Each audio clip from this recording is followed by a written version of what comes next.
દેજો, પણ અપેક્ષા વાળું ખોટા સપના વાળું પ્રેશર એમને આપતા નહીં.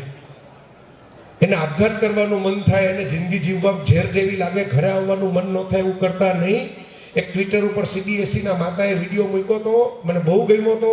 એમાં એને છોકરો CBSE માં ફેલ થયો, એની પાર્ટી રાખી મમ્મીએ, પેલું કેક બેક રાખીને, ફુગા રાખ્યા, બધું રાખીને 5-15 મિત્રોને બોલાવ્યા. પછી એને વિડીયોમાં એમ કીધું કે મારો છોકરો આજે CBSE માં ફેલ થયો છે, પણ મેં પાર્ટી પાસ થઈને એવી રાખી છે. એટલે છોકરાને એમ લાગે કે મા બાપ ફેલ હોય કે પાસ હોય, અમે એને રિજેક્ટ નથી કરતા. કારણ કે પરીક્ષા નાપાસ થાય કે પરીક્ષામાં 5 માર્ક ઓછા આવે એટલે હું એની માં નથી મટી જતી, એનો બાપ નથી મટી જતો, એની બેન નથી મટી જતી. એ સંબંધ તો પરમેનન્ટ છે, પરીક્ષા પરમેનન્ટ નથી. કાલ ઉઠીને એનું રિઝલ્ટ ફરી જશે, સંબંધ નહીં ફરે. આ પહેલું સૂત્ર. બીજું પછી છોકરાને બાજુ બોલાવ્યો, ચાલુ વિડીયો, અને એમ કીધું. પછી બીજું મેં આ દીકરાને, અને આપણે દીકરો ન હોય તો દીકરી હોય એને મારે એ કહેવાનું છે કે જો બેટા, અમે તો મા બાપ છીએ, તું તો અમારું લોહી છો, અમારું ઘર છો. તું નાપાસ થઈને આવીશ ને તો અમે તને કેક ખવડાવશું, તું નાપાસ થઈને આવીશ ને અમે તારા માટે પાર્ટી કરશું, તું નાપાસ થઈને આવીશ ને તો અમે તારા 5 દોસ્તારને જમાડશું. પણ એ તો અમે બેઠા છીએ ને અમે સ્વસ્થ છીએ ને આ જલસા ચાલે છે. તારે આમાંથી ધડો એ લેવાનો કે તારે એટલું ડેવલપ તો થવું પડશે ને, એટલી તૈયારી તો કરવી પડશે ને, એટલી મહેનત તો તારામાં હોવી જોઈએ કે મા બાપ ન બેઠા હોય ને ત્યારે તું 10 જણાને બોલાવીને પાર્ટી કરી શક, 5 જણાને જમાડવાના ખર્ચા કાઢી શક. આ મા બાપો લેવાનું છે.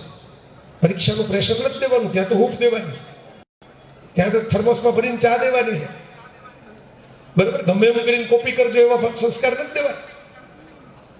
પણ આ કહેવાનું છે. મારી મા એવું કહેતી, ઘરે બહેનો, એને આખી જિંદગી હું સોનું પહેરું છું એટલે પહેરું છું કે આખી જિંદગી સોનું પહેરવાને બદલે એના પુસ્તકો લઈને લાઇબ્રેરી ઘરમાં વસાવી. એના જોડે રૂપાલા સાહેબ આવ્યા હતા ઘરે, લાઇબ્રેરી માટે બેઠા હતા. બાપુ અમારે આવે ત્યાં બેસે એ રૂમની અંદર થોડીક વાર પુસ્તકોમાં.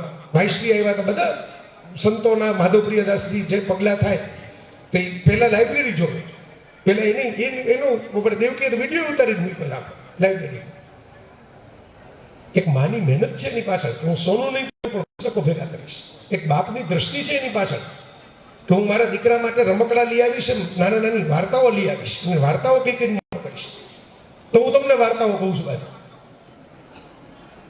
તો મિત્રો, એનું એક સરસ સૂત્ર છે કે તમારા બાળકને ચાલવા માટે રેશમી રસ્તો નહીં મળે, પણ એના પગ એટલા મજબૂત બનાવો કે કોઈ પણ ખરબચડા રસ્તા ઉપર દોડીને ચાલ્યો જાય. એ મારે ખાસ માતા પિતાઓને કહેવાનું, વિદ્યાર્થીઓને ખાસ એ કહેવાનું કે હવે આપણી પાસે 15 દિવસ છે. બહુ મૂંઝાવાની જરૂર નથી. 15 દિવસનું બ્રેકઅપ તો કરો. 24 કલાકનો એક દિવસ હોય, બરાબર. 24માંથી આપણે 4 કલાક કાઢી નાખો ખાવા પીવાના, આરામ કરવાના.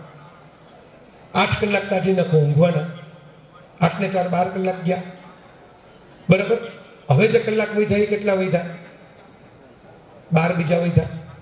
આ 12 કલાક છે એમાં કંઈક સળંગે સળંગ 12 કલાક તમે વાંચવા જશો તો કંઈ મગજમાં ઉતરશે નહીં. થોડુંક ખાવ પછી એને પચાવવાની જગ્યા દેવી પડે કે પચાવ્યા વગર બધું પેટમાં નાખો, પચે નહીં, અપચો થઈ જાય, ઉલટી થઈ જાય. એટલે મિત્રો યાદ રાખજો કે તમારી પાસે હવે 15 દિવસ 12 કલાક લેખે ગણો તો કલાક છે કુલ નેટ આરામના, ખાવા પીવાના, બધું આપણે બાદ કરતા નેટ આપણી પાસે કલાક છે 180, બરાબર.